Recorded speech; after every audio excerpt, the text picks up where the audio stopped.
Okay, good morning everyone. And today we're going to be doing top to bottom analysis on Netflix Incorporated. I know who doesn't like a good Netflix and chill and stuff like that. So let's do some Netflix. Let's do some analysis on Netflix shares. So start from the monthly time frame, and we're starting as we usually do by identifying our higher levels, support and resistance levels, better known as our zones, our monthly and weekly zones. I think I got that mosquito go well. Okay, so first of all, we have one here. Now, typically for a zone to be valid, I need price to either bounce off it multiple times or reject off of it multiple times, or at least resistance turn support. But we don't have that here, we just have one level. So why am I marking it out as a relevant zone? Because when price has a strong bullish movement and then suddenly turns away at a certain point, even if that point is not a valid zone, even if that point was not a zone prior, it automatically becomes a zone.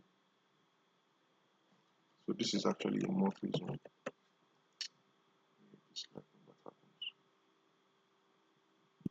So this is a monthly zone.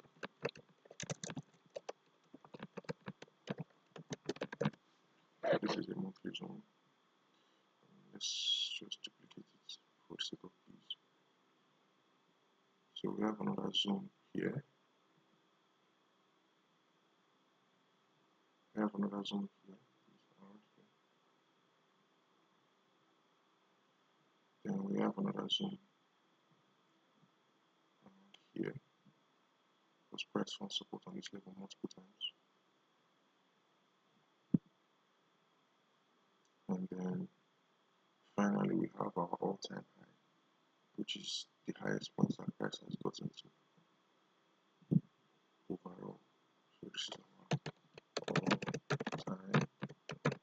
all-time high. So we go down to the weekly time frame. Okay, there are no trend lines that can be drawn on the monthly time frame. So we'll go down to the weekly time frame.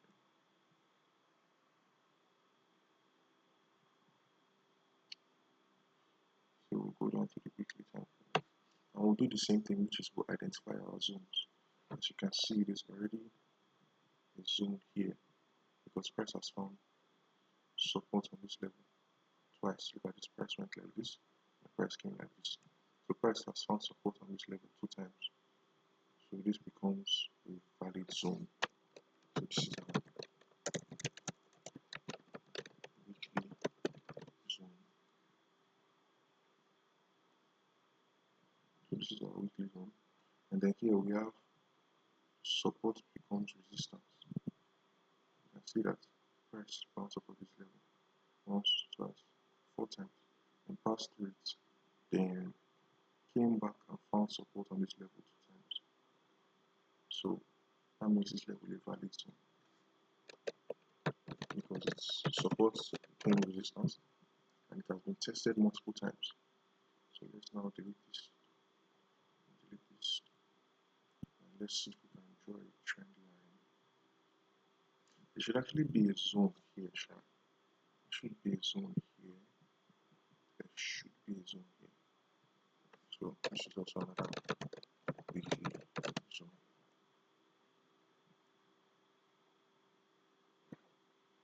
So let's draw a trend line. How a trend line can be drawn across this point like this. Let's make it black so it stands out. So we have a trend line there. You can also draw another trend line from this point across like this. But that one has been violated. And then we have another one like this. So we'll delete this one and then we'll keep this weekly trend line.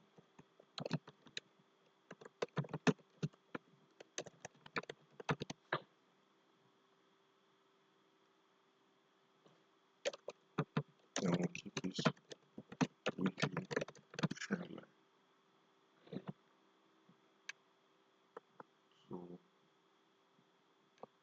here, there's probably You can probably also draw a downtrend from here, but it will be much clearer on the daily time frame. So let's do it on the daily. So next we'll go to the daily time frame, and we'll do the same thing to identify our zones on the daily time frame. We have one here. This is our daily zone.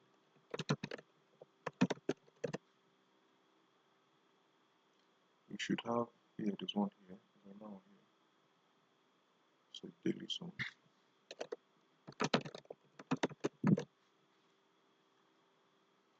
We also even have another one here. So these are our daily zones. And like I've said before, zones are support and resistance level, as well as resistance level to support. So if I were on the 4-hour time frame, I'd probably be marking it out as support and resistance levels. But because I'm on these higher time frames, I prefer to call them zones. Next thing we'll do is to identify a trend line. So we can draw a trend line across these two points like this. Is actually a valid trend line? It is actually still a valid trend line, even though price has pressed through it a bit. And then we can draw a second trend line like this. So let's extend this one a bit.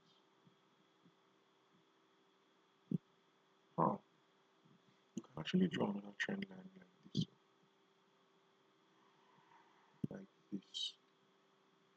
So you can see that we can draw quite a number of trend lines. And because of the number of trend lines that we can draw,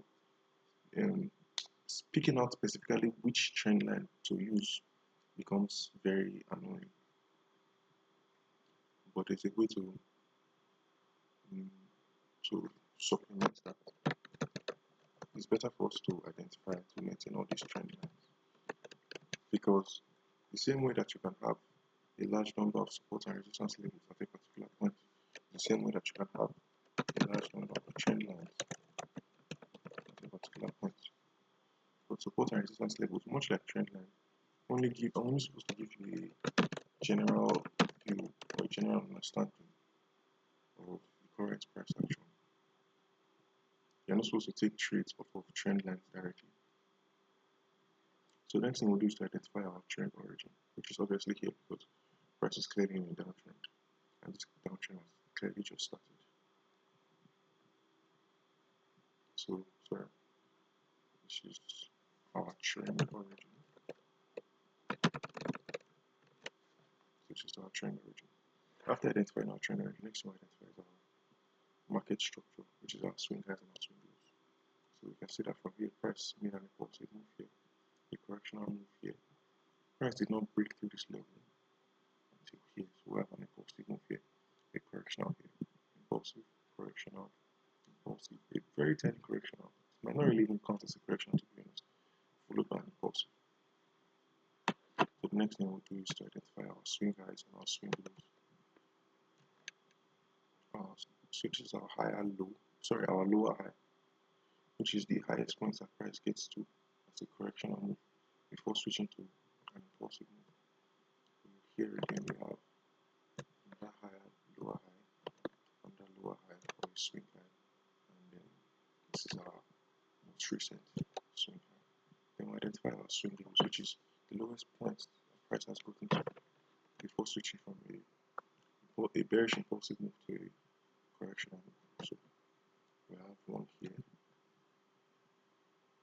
Switch the colors up. We have another one here.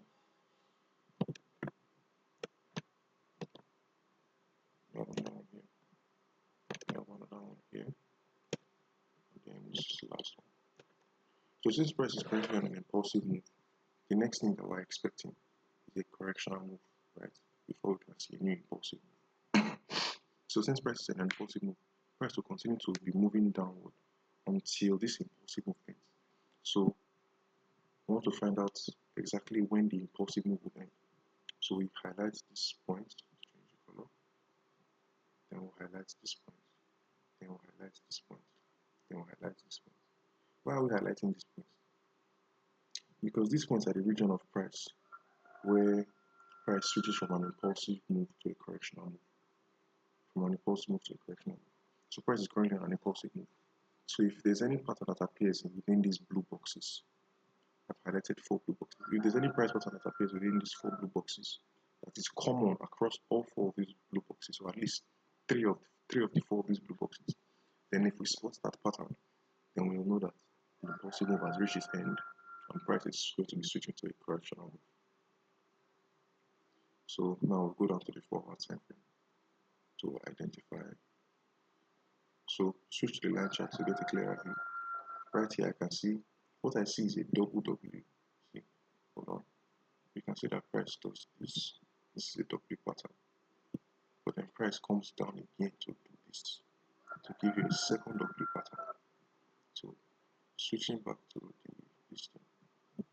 Let me move this so because I don't want it to be interfering with I don't want it to be overlapping with the current price action. So it's not so clear. It's not so clear that you have 2 W patterns here. But when you switch to the line chart, you can see that there are 2 W patterns that appear side by side. I call that a double W pattern. So here, the same thing. There's no particularly clear price pattern. But once you switch to the line chart, you can see that we have a W pattern here. We also have a tiny W pattern inside of this W pattern here. But I don't think there's a need to specifically mark it out. But still, it's good enough to point out that it's there. And then this one, this doesn't look like a W pattern. But then the thing is, this entire move looks like a W pattern to me. So let's delete this. Sorry. So we have a W pattern within a W pattern. In fact, this is actually very interesting, something that I've not seen quite, I don't think I've seen quite frequently, because we have a W pattern within a W pattern within a W pattern. That's like 3 ways. Anyways, we can also see another W pattern here. Let's switch back to the normal candlestick patterns. So it's not very clear that it's a W pattern. Once you switch to the line chart, you can see quite clearly that it's a W pattern. So then come down to here again. You see here we have a double W. No, okay. Here we have a range. Sometimes the double W pattern might look the same as here. You can actually identify this as a W pattern here. It doesn't, since it doesn't rise up to this point, it doesn't count. And this one doesn't count as a W pattern. So instead you actually have a range here.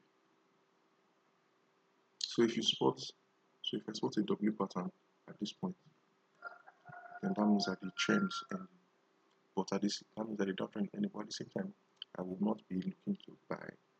In order for me to look to, sorry, I said I will not looking to enter any trades. In order for me to enter any trades, I'll wait for price. I'll have to come back up, study these blue lines, and see if there's any price pattern that appears when price switches from a correctional move to an impulsive move, and then set up a sell trade along here, because you want to move along with the trend, not against the trend. The trend is your friend. So that's it for top to bottom analysis on Netflix.